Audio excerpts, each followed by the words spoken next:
Pedagogía del oprimido. Sección 17. Esta es una obra del maestro Paulo Freire. En su actuación política, las élites dominantes son eficientes en el uso de la concepción bancaria, en la cual la conquista es uno de los instrumentos, porque en la medida en que desarrollan una acción que estimula la pasividad, coincide con el estado de inmersión de la conciencia oprimida. Aprovechando esta inmersión de la conciencia oprimida, las élites la van transformando en aquella vasija de que hablábamos y depositando en ella aquellos marbetes que la hacen aún más temerosa de la libertad. Un trabajo verdaderamente liberador es incompatible con esta práctica. A través de él, lo que se ha de hacer es proponer a los oprimidos los marbetes de los opresores como problema, propiciando así su expulsión del interior de los oprimidos. En última instancia, el empeño de los humanistas no puede ser el de la lucha de sus marbetes con los marbetes de los opresores, teniendo como intermediarios a los oprimidos, como si estos fuesen el escenario de esta lucha, como si fuesen alojadores de los marbetes de unos y otros. El empeño de los humanistas, por el contrario, debe centrarse en que los oprimidos tomen conciencia de que por el hecho mismo de estar siendo alojadores de los opresores, como seres duales, no están pudiendo ser.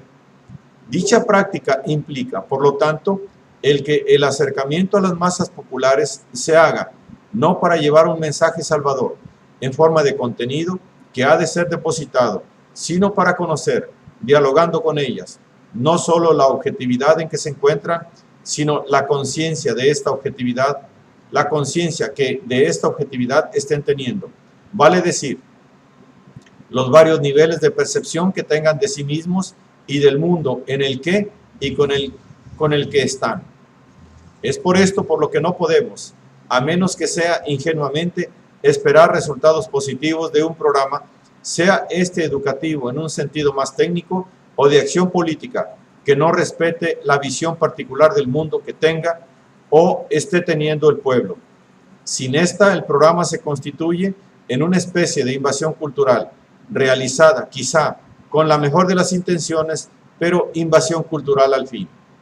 Será a partir de la situación presente, existencial y concreta, reflejando el conjunto de aspiraciones del pueblo, que podremos organizar el contenido programático de la educación y acrecentar la acción revolucionaria.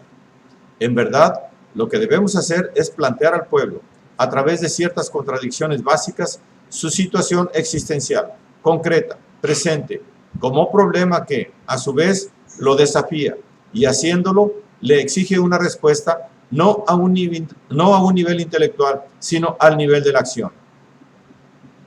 Nunca disertar solamente sobre ella, ni jamás donar contenidos que poco o nada tengan que ver con sus anhelos, sus dudas, sus esperanzas, sus temores.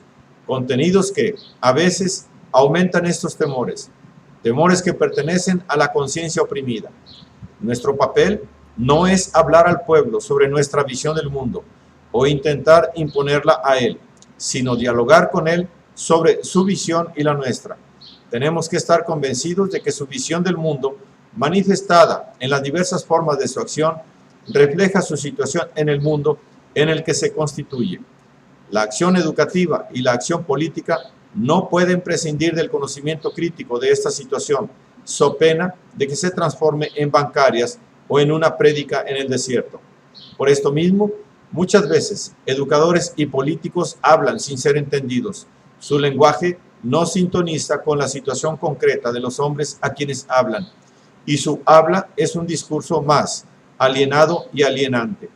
El lenguaje del educador o del político, y cada vez nos convencemos más de que este último ha de tornarse también educador en el sentido más amplio de la palabra, tanto cuanto el lenguaje del pueblo no existe sin un pensar, y ambos, pensamiento y lenguaje, sin una estructura a la cual se encuentran referidos. De este modo, a fin de que haya comunicación eficiente entre ellos, es preciso que el educador y el político sean capaces de conocer las condiciones estructurales en que el pensamiento y el lenguaje del pueblo se constituyen dialécticamente. De ahí también que el contenido programático para la acción que surge de ambos no puede ser de exclusiva elección de aquellos, sino de ellos y del pueblo. En la realidad de la que dependemos, de la conciencia que de ella tengamos, educadores y pueblo, buscaremos el contenido programático de la educación. El momento de esta búsqueda es lo que instaura el diálogo de la educación como práctica de la libertad. Es el momento en que se realiza la investigación de lo que llamamos el universo temático del pueblo o el conjunto de sus temas generadores. Dicha investigación implica necesariamente una metodología que no puede contradecir la dialogicidad de la educación liberadora. De ahí que ésta sea igualmente dialógica. De ahí que concienciadora también proporcione al mismo tiempo la aprehensión de los temas generadores y la toma de conciencia de los individuos en torno a ellos mismos. Esta es la razón por la cual, en forma coherente con la finalidad liberadora de la educación dialógica, no se trata de tener en los hombres el objeto de la investigación, cuyo sujeto sería el investigador.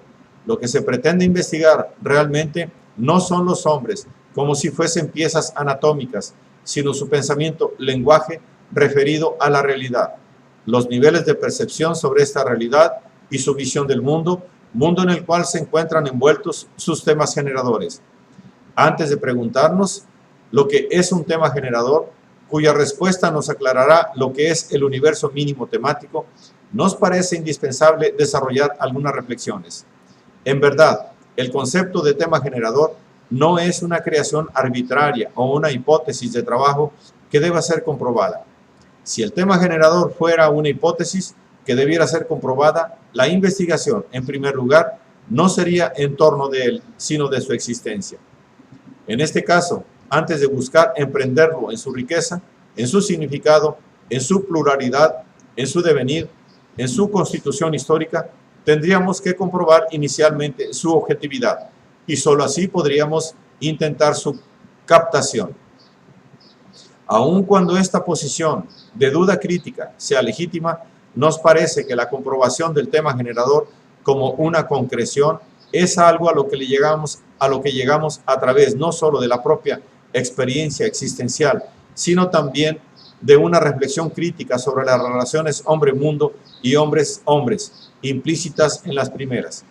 Detengámonos en este punto y aunque pueda parecer un lugar común, nunca será demasiado el referirnos nuevamente a los hombres como los únicos seres entre los inconclusos capaces de tener no solo su propia actividad, sino a sí mismos como objeto de su conciencia, factor que los distingue del animal incapaz de separarse de sus actividades.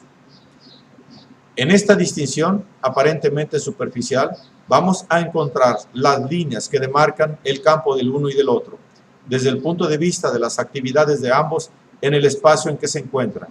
Al no poder separarse de su actividad, sobre la cual no puede ejercer un acto reflexivo, el animal no consigue impregnar la transformación que realiza en el mundo de un significado que vaya más allá de sí mismo.